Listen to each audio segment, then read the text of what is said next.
आपल्या या युगंधर कलामत संघर्षित तालुक्याची या कार्यक्रमाची प्रस्तावना सादर करतील ते या ट्रस्टीचे सन्माननीय ट्रस्टी संतोष जिगामरे यांना विनंती करतो की आपण प्रस्तावना थोडक्यात या ठिकाणी सादर करायची। ज्या महामानवाने आपल्या महान त्यागातून मानवी जीवनातला ज्ञान अंधकार नष्ट करण्याकरता समस्त मानवजातीला समता स्वातंत्र्याने विश्व बंधुत्वाचा महान संदेश दिला, ते करुणेचा महासागर तथागत भगवान गौतम बुद्ध, ज्या युग प्रवर्तकांना अख्खा आयुष्य तुमच्या आमच्या सगळ्यासाठी वेचिलं, त्या आधुनिक भारताच्या संस्कृतीचा मानदंड अर्थात कायदे तज्ञ विद्वान रत्न डॉक्टर बाबासाहेब आंबेडकर या दोन्ही उच्चतम गुरु शिष्यांच्या पूज्य आणि पवित्र स्मृतीस पंचांग। आजच्या गोड कार्यक्रमाचे अध्यक्ष महोदय, युगंधर कलामंच संगमेश्वर तालुका ट्रस्ट रजिस्टर या ट्रस्टचे अध्यक्ष सन्माननीय महाराष्ट्राचे लाडके कवी सुनीलजी जाधव साहेब यांचेही या ठिकाणी अभिनंदन करून ज्यांच्याच युगंधरच्या दुसऱ्या वर्धापन दिनी प्रमुख उपस्थिती लाभली ते बौद्धजन पंचायत समितीचे सभापती, तमाम बौद्धांचे नेते, रिपब्लिकन सरसेनानी आणि आम्हा कलावंतांचे मार्गदर्शक अर्थात कलावंतांना नेहमीच ऊर्जा देणारे सन्माननीय बाबासाहेबांचे नातू आनंदराज आंबेडकर।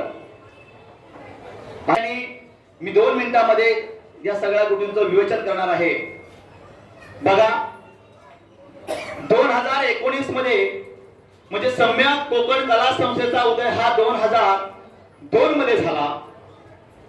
2012 मध्ये बहुजन हितवर्धक कला संस्थेचा उदय झाला।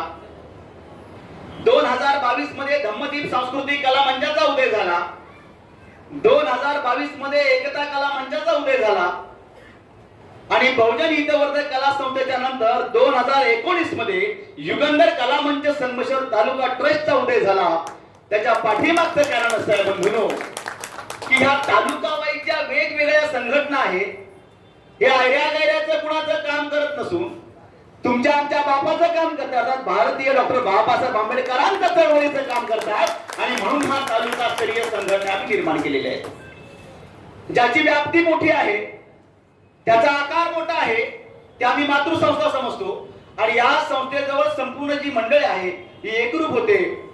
आम्ही विचार केला की संगमेश्वर तालुक्यामध्ये जो काही आमचा कलाकार आहे, जो काही आमचा जलसेकार आहे, याला स्टेज उपलब्ध व्हावा, याचा जलसा नावारूपास यावा।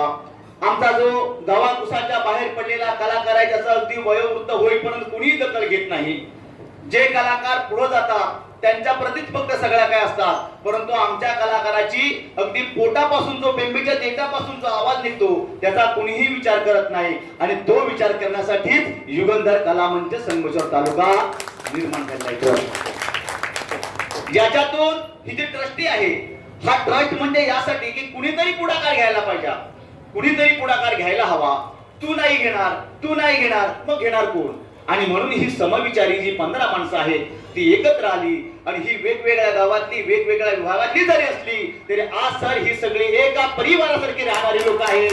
हा जो तालुका आहे, हा तालुका आम्ही मुंबई सारख्या शहरामध्ये एक आमचा परिवार समजतो, एक आमची फॅमिली समजतो आणि म्हणून प्रत्येकाच्या सुखदुःखामध्ये युगंधर कलामंच संगमेश्वर तालुका ट्रस्ट हा हिरिरीनं भाग घेईल। याला ट्रस्टचं रूपांतर तर यासाठी दिलेलं आहे की आमचा सगळ्यांचा मानस आहे की हा जो कोकणातला कलाकार आहे हा काही व्यावसायिक कलाकार नाहीये, हा आंबेडकरी चळवळीसाठी गाणारा कलाकार आहे आणि म्हणून हा व्यवसाय करत नाही तर आंबेडकरी चळवळ मुवमेंट जिद्दीने बाळगतो, पण शेवटी त्याचं उतार वय झालं की त्याला चालता येत नाही, बोलता येत नाही।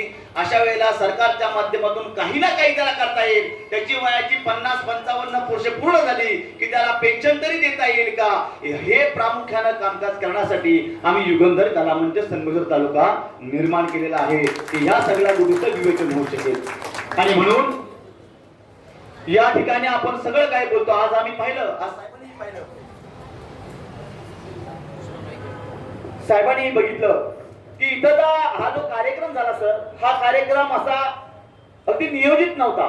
आम्ही तालुक्यातून काही कलाकार निवडले, आम्ही त्यांना सांगितलं की आवाहन केलं की तुम्ही प्रत्येकाने आपापली कला सादर करण्यासाठी कसं असतं, कोणतीही कला सादरीकरणासाठी तुम्हाला स्टेज उपलब्ध हवा असतो आणि हा स्टेज उपलब्ध कधी होतो की ज्या वेळेस तुमच्या आमच्यासारखी माणसं या चळवळीमध्ये काम करतात. आणि तुम्हाला वस्तुस्थिती सांगतो की या कलावंतांचं माहेरघर म्हणून आज या मुंबई सारख्या शहरामध्ये डॉक्टर बाबासाहेब आंबेडकर भवन आणि बहुजन पंचायत समिती सभागृह हेच आमचं माहेरघर आहे. आणि म्हणून प्रामुख्याने या ठिकाणी आम्ही हे कार्यक्रम असे राबवतो. या ठिकाणी नवीन नवीन जे संगमेश्वर तालुक्यातील कलाकार आहेत त्यांना आम्ही प्रामुख्याने संधी दिली, आमच्या जलचाकरांना संधी दिली आणि आमचा सगळ्यांचा ध्येय आणि उद्देश अगदी सूर्याच्या प्रतिमेसारखा स्वच्छ आहे, अगदी निखळ आहे की जो कलाकार आहे तो कलाकार जगला पाहिजे, आंबेडकरी चळवळ जगली पाहिजे. आंबेडकरी अस्मिता आहे ती जर नाही जगली तर कलाकारिता मरून जाईल. आणि म्हणून आपण सगळ्यांनी जो प्रयत्न करतोय तो यशस्वी करण्यासाठी युगंधर कलामंच संगमेश्वर तालुका ट्रस्टने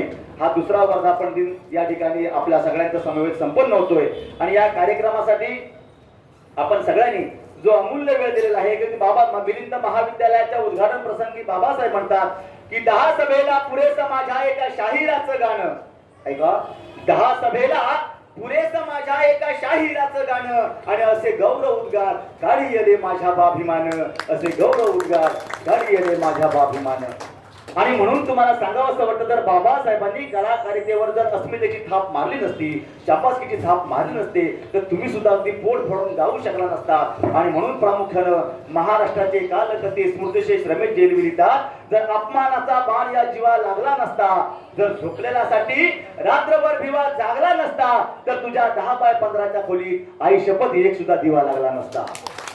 आणि म्हणून बाबासाहेबांचे तुमच्या आमच्यावर आमूलाग्र उपकार आहेत. हे जर कलाकाराला टिकवायचे असतील तर आपण सगळ्यांनी युगंधर कलामंच संगमेश्वर तालुका जो ट्रस्ट आहे, आम्ही जरी नावासाठी असलो तरी आपण जर काम केलं तर 100% आपण त्याच्यामध्ये सहभागी होऊन तालुक्यातील जी कलावंतांची दुरावस्था झालेली आहे त्या अवस्थेला आपण सगळ्यांनी पुढे घेऊन जाण्याचं प्रामुख्यानं काम करूया. मी या ठिकाणी सर आम्ही खेड तालुक्यामध्ये गेलो. खेड तालुक्यामध्ये डॉक्टर बाबासाहेब आंबेडकर भवन आहे. चिपळूण मध्ये गेलो, चिपळूण मध्ये मी डॉक्टर बाबासाहेब आंबेडकर भवन आहे. आम्ही मंडणगड मध्ये गेलो, तिकडेही आमच्या गुरुजींनी भवन बांधून ठेवलेलं आहे.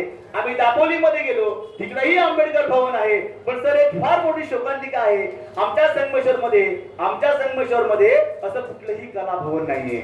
आणि आमचा मानस आहे की या येणाऱ्या काळामध्ये की संगमेश्वर मध्ये एक डॉक्टर बाबासाहेब आंबेडकर सांस्कृतिक भवन निर्माण व्हावं आणि त्यासाठी तुमच्या आमच्या सगळ्यांच्या सहकार्याची गरज आहे. आणि त्यासाठी हे आपण युगंधर कलामंच संगमेश्वर तालुका अगदी कासवाच्या गतीने जरी चालला तरी शर्यत 100% जिंकणार, कारण तुमची सगळ्यांची साथ असेल तर आपण याच्यापुढे नक्की जाणार. या ठिकाणी या संस्थेचा उद्देश पौर्णिमेच्या चंद्राप्रमाणे अगदी स्वच्छ आहे हा सगळ्यांना सांगून या ठिकाणी मी मला संधी दिल्याबद्दल आयोजकांनी, अध्यक्षांचे आणि आपल्या सगळ्यांचं अभिनंदन करतो, आभार मानतो आणि इथंच थांबतो. नमो बुद्धाय.